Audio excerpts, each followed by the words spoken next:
स्वागत है एक बार फिर और अब पहली खबर। एक विवाद से दूसरे विवाद की ओर अगली सुर्खी। ऑनलाइन माहौल गर्मा रही है। जो न्यूज परिवार कमर कस लीजिए, आपको इस पर यकीन नहीं होगा। क्या आप विश्वास कर सकते हैं कि अभी क्या हो रहा है? एक विशाल चक्रवात आंध्र तट पर तबाही मचा रहा है। प्रकृति की इस भीषण शक्ति ने अभी क्या कहर ढाया है, जिसने पूरे क्षेत्र को एक गंभीर आपातकाल में धकेल दिया है। IMD ने पुष्टि की है कि चक्रवात मंतका तट से टकराना शुरू हो गया है, जिसके कई घंटों तक रहने की उम्मीद है और 110 किमी प्रति घंटे तक की हवाएं चल रही हैं। स्क्रीन पर यह देखिए। सरकार ने सभी को सुरक्षित रखने के लिए कई जिलों में रात 8:30 बजे से सुबह 6 बजे तक कर्फ्यू लगा दिया है। लेकिन सबसे मजेदार बात तो ये है, 35 से ज्यादा उड़ानें रद्द, सड़कें बंद और मछली पकड़ने वाली नावें फंसी हुई हैं। उड़ानें कैसे बाधित हुई हैं, इसका डेटा यही आपके सामने है। यह एक बहुत बड़ा लॉजिस्टिकल दुस्वप्न है और इसके परिणाम तो होश उड़ाने वाले हैं। और ये देखिए, आंध्र में 800 से ज्यादा राहत केंद्र, ओडिशा में 2000, अब लगभग 12,000 लोगों को आश्रय दे रहे हैं। NDRF, SDRF की टीमें, 1000 इलेक्ट्रीशियन, यहाँ तक कि 140 तैराक भी तैनात किए गए हैं। तैनाती का अविश्वसनीय पैमाना यही ग्राफिक में दिख रहा है और सबूत यही आपके सामने है। यह एक बड़ा समन्वित प्रयास है जो 24 घंटे बिजली और सुरक्षा सुनिश्चित कर रहा है। विस्थापित समुदायों से लेकर तबाह हुए बुनियादी ढांचे तक मंत्र का प्रभाव अभी सामने आना शुरू ही हुआ है। आप इस स्थिति में क्या करते? अपने विचार नीचे कमेंट्स में बताइए। इस बीच एक ऐसी खबर पर नजर डालते हैं जो अभी भी ताज़ा है। इन्फोसिस ने अभी एक बड़ा धमाका किया है। 18,000 करोड़ रुपए का बाईबैक, जो उनका अब तक का सबसे बड़ा है। लेकिन असली चौंकाने वाला मोड़ तो अब आया है। उनका स्टॉक लगातार गिर रहा है। क्या वे एक डूबते जहाज को बचाने की कोशिश कर रहे हैं या कोई बड़ा खेल चल रहा है? स्क्रीन पर देखिए, हम बात कर रहे हैं 10 करोड़ शेयर, 1,800 रुपए प्रति शेयर पर, जिसमें से कुछ छोटे निवेशकों के लिए आरक्षित है। लेकिन यह सिर्फ आंकड़ों की बात नहीं है। जैसा कि आप बाईं ओर की जानकारी से देख सकते हैं, इन्फोसिस का स्टॉक अपने उच्चतम स्तर से 25% गिरकर 6 महीने के निचले स्तर पर आ गया है। तो अब क्यों? और इंटरनेट पर तो हंगामा मच गया है।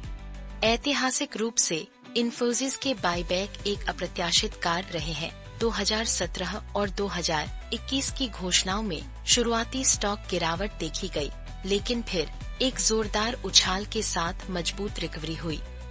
लेकिन सबसे मजेदार बात तो ये है, 2019 और 2022 के बाईबैक में तत्काल लाभ हुआ। यह एक वित्तीय सिक्का उछालने जैसा है और जैसा कि टेक्स्ट ओवरले बताता है, पास्ट बायबैक्स मिक्स्ड रिजल्ट्स पूर्णविराम। लेकिन रुकिए, क्योंकि कहानी और भी उलझने वाली है। बड़े नाम प्रमोटर, जिनमें नंदन नलकानी और सधा मदी भी शामिल हैं, उन्होंने इस बड़े बायबैक में भाग न लेने का फैसला किया है। उस टेक्स्ट ओवरले को देखिए, प्रमोटर्स ऑप्ट आउट। वह यह एक बहुत बड़े खतरे का संकेत है, खासकर जब आप देखते हैं कि दूसरे टेक दिग्गज AI में पूंजी लगा रहे हैं। जब दुनिया भर की टेक कंपनियां AI की ओर मुड़ रही हैं, तो क्या इन्फोसिस एक रणनीतिक चाल चल रहा है या सिर्फ एक लीकेज को ठीक कर रहा है? निवेशक बंटे हुए हैं, लेकिन विश्लेषक खतरे की घंटी बजा रहे हैं। तो आपके हिसाब से आगे क्या होगा?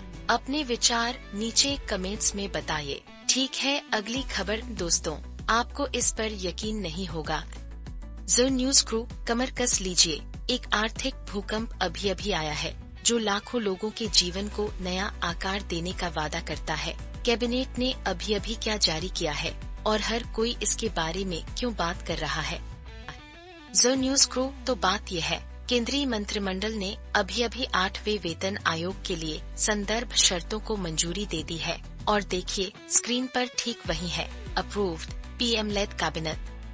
जी हाँ, आपने सही सुना, यह हो रहा है दोस्तों।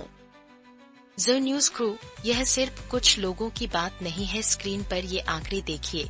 Impact 50 lakh staff, 69 lakh retired. हम बात कर रहे हैं लगभग 1-2 करोड़ लोगों की जिनके जीवन पर सीधा असर पड़ेगा और इसका असर बहुत बड़ा होने वाला है।